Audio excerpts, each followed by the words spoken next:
Lëvizja automjeteve në segmentin rrugor që kalon në zonën e Imar Fshat në rrugën nacionale është ndërprer disa herë gjatë ditës së mërkurë, por edhe këtë të enjte mbas rënies së masiveve shkëmbore në rrugë. Gjithçka si pasojë punimeve që po kryhen për ndërtimin e linjës së re të ujësjellësit që furnizon fshatin Vuno dhe zonat përreth. Gjatë punimeve në një nga pritat anësore të rrugës janë shkëputur gur dhe dhera, të cilët kanë përfunduar mbi kare gjatë, duke bllokuar qarkullimin e mjeteve për disa minuta. Fatmirësisht nuk ka patur të lënduar apo dëme materiale në automjete. Kompania që po punon për këtë projekt ka ndërhyrë me mjete të posaçme për pastrimin e rrugës dhe heqjen e masiveve të rëna. Puna për pastrimin dhe stabilizimin e terrenit vijon, ndërsa bëhet me dije se zona do të monitorohet edhe gjatë orëve të natës për të shmangur çdo rrezik të mundshëm nga rrëshitje të tjera. Banorët e zonës dhe drejtuesit e mjeteve shprehen se ndërprerjet e qarkullimit kanë qenë të shpeshta ditët e fundit për shkak të punimeve të ujësjellësit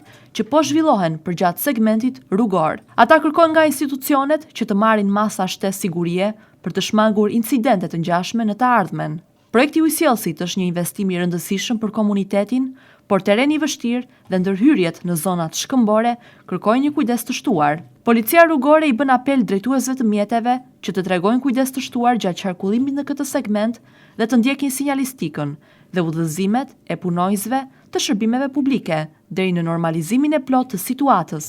Ndërkohë, pritet që rruga të hapet plotësisht për qarkullim në orët e mbrëmjes mbas përfundimit të punimeve për pastrimin dhe kontrollin e masiveve shkëmbore që rrezikojnë të bien mbi rrugë.